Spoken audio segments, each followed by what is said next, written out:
always look for ways to change things up. And women, don't be looking for man to be the aggressor. Sometimes you gotta take that dick. Plain and simple. Sometimes you have to, cause men probably get sick of that shit where they always gotta be the one to initiate. You initiate. Let him know that you want him. Exactly. That absolutely has to go both ways. It can't just be one-sided to all of those pillow princesses out there. I don't do no pillow princess. No. But especially for those that's on the long haul. You know what I'm saying? I've been with partners on a long haul, on a short haul, over the little time in my life and everything like that. You can have a short bus. Yeah. But when it's all said and done, I've had many times where I've been asked, "Dang, where'd that come from? What was this? Where?" That's the point that I'm trying to. I don't even mean to interrupt. Yeah, no, go ahead.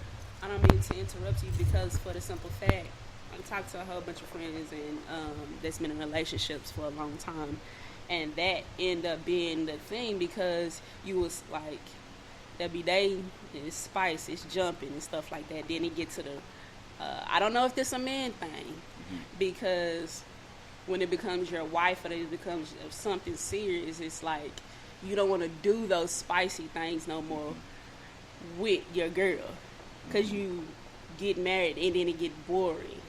And she's still looking for that particular spice because you don't, or she wants something. Now it's like, I ain't see you wasn't doing this. Why you want this anymore? We married. Let's tone that down. But a lot of men want consistent sex. They want multiple sex and this and this and that. But you don't want to treat your woman like the hoe. You want her to be the wife now. Okay, treat me like a hoe in the bedroom. I be your wife outdoors. So it's like, I don't know. I just be seeing that type of stuff, Yeah. and it's like when you see it all the time. That's the most people why people cheat. Yeah. So again, just bringing it back to the point. How do you deal with that? You just say, "Hey, this is it." Communication. But I'm just saying, you already communicated your needs. Well, you already communicated that, and it's like, I'm not doing that. Or you try to even bring it in the bedroom or something like that, and they try and they don't. It's not so much that they don't really try. They just really still not open for it. I feel you. You gotta communicate even when it's hard. Even when you feel like you're not being heard. But is that crossing their boundaries, though? People got boundaries. No, I understand people got boundaries. I'm saying, like, for me personally, I communicate even when it's hard, because then if I leave you, there ain't no doubt on why. Yeah. You can't say I did. I mean, you could say it, but it's gonna be a lie. All my exes, mine is one, and that's because I put him in jail. All of them want me back to this day. Like, damn, I thought this, and that, but I can't find nobody quite like that. I'm not trying to big myself up or nothing, but another thing that women and men gotta do, even in these long term relationships, you gotta do a self-care, because that shines through. There's nothing more attractive than somebody that know they worth. Somebody that you don't have to constantly reassure. Yeah, I love reassurances just like the next person, because it gives me all giddy inside. Ain't nothing like when your man tell you, "Hey, babe, you look sexy. I like the way you look. You smell nice. I like your hair. Is that new perfume? Where'd you get that outfit from? Turn around, wear that for me real quick." And vice versa. Oh boy, I like your cologne. You smell so good. I love your haircut. Yep. That's a new chain. You feel me? Yep. There's nothing like that, but like it has to start with you. Like, if you don't take care of yourself, don't no man want no woman that's laying around looking like a bum all day, and don't no woman want no man that's looking like a bum all day. Y'all Nobody sure? want no Wait. Y'all sure? Because people be right now. I just feel like a lot of people in relationships just to be in relationships. just to say they got somebody. Business Because relationship. A lot of people are scared to be alone. and the thing, but society is putting single to be something wrong with. It states if you single, you see how women get talked down on for being single. Yeah. I mean, you gonna be alone because of this and this and that.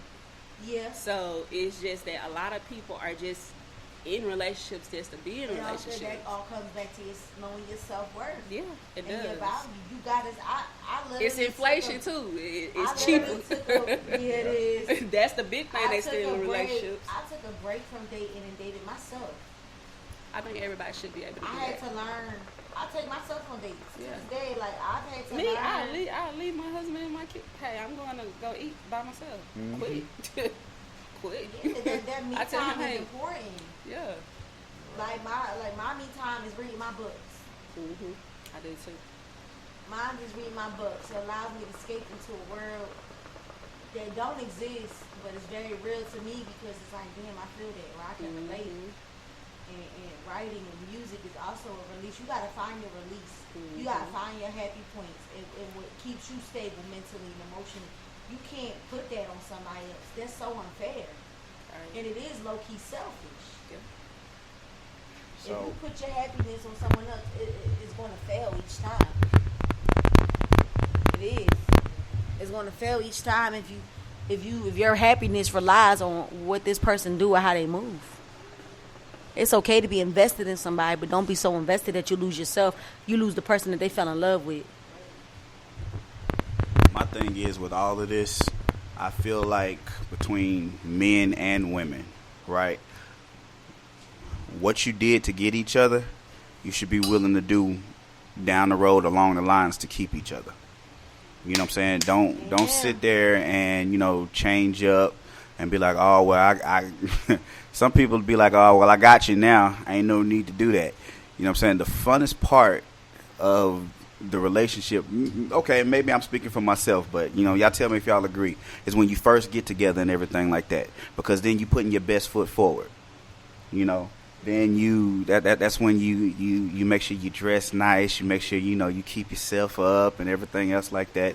Everything is brand spanking new, and it's just The honeymoon phase. right. It's just flat out fun. You know what I'm saying? And then after a while, that kind of goes away. Don't be afraid to try to tap back into that. I mean, yeah, I get what you're saying. And in the past, that has been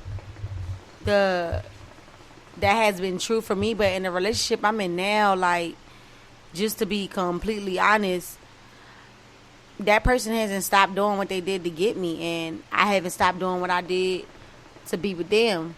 Yeah, sometimes life get in the way. Like, I'm in an abusive relationship with life. I don't know about y'all, but life be whooping my ass sometimes. It's an abusive little motherfucker. But life happens. When life happens, you have to be able to step back and get back to y'all foundation. What made you fall in love with this person? What made you want to say, this is it for me? Try new things. Don't stop doing, like you said, what you did to get them. Like, do your hair. I know I love when I do my hair and my hair is nice and fresh and new, and he come home and I be like, look, boo, I did my hair. What you think? It look good, man. That shit light up my whole fucking week. I be so damn happy. And it make me feel good about myself too. I might not always be able to afford a mani and pedi, but doing it myself helps me also feel good about myself. That goes back to knowing yourself as well. Absolutely. But if you got that person that's just not willing, then again, you gotta go back and look at what's it worth to you. How much of a grade is that worth in that relationship, and then make a decision on if there needs to be a change or not based on everything else.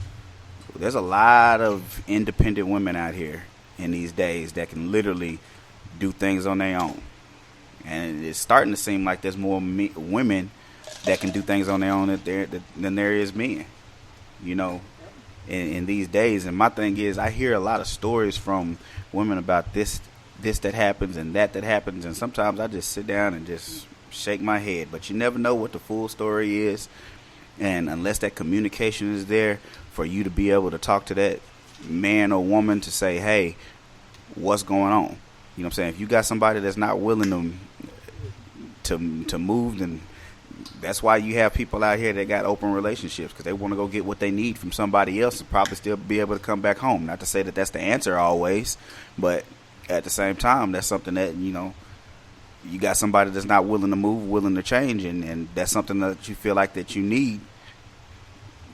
That's going to have to be communicated and talked about.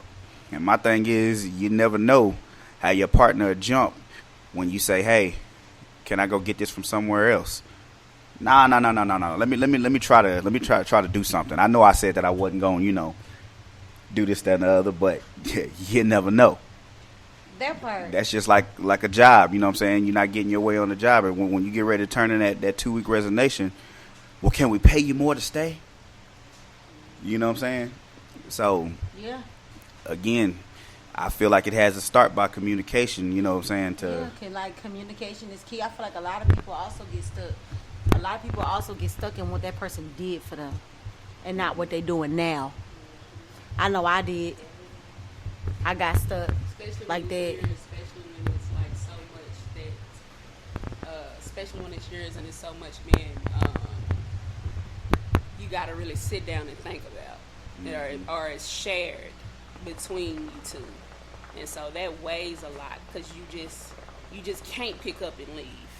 You might have your individualism, you might have your own job, you might have all this, but kids, you have money invested in shared accounts and all of that, businesses and stuff like that.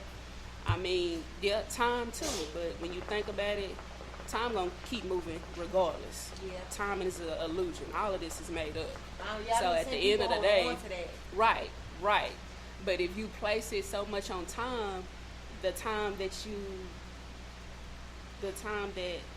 you spend without it, or the time that you can regain into yourself, you gotta weigh that too, if that's a factor.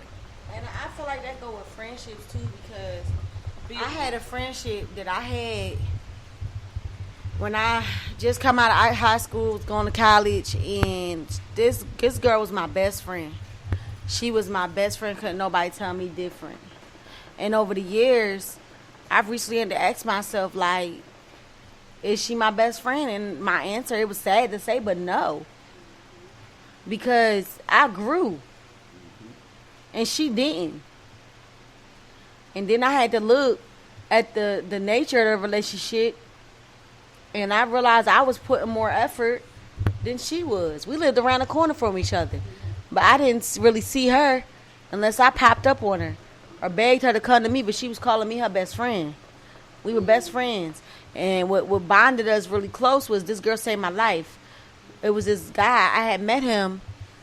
We was dating for 2 weeks, like just going on dates. We wasn't even an item.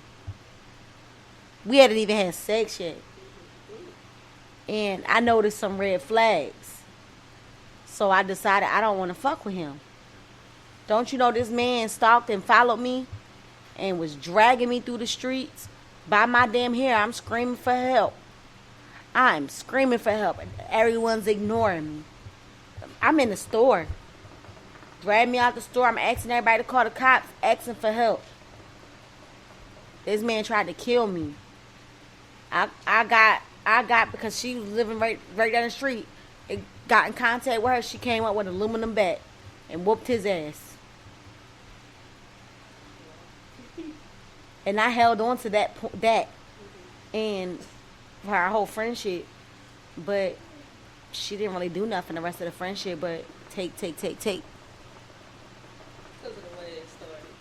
She felt like she saved your life. She owed her. Yeah. I mean, we bonded. We wound up living together for a little bit. But like I said, I grew. And she was still in the same place as when we were 18. And it was sad because I didn't want that friendship to go.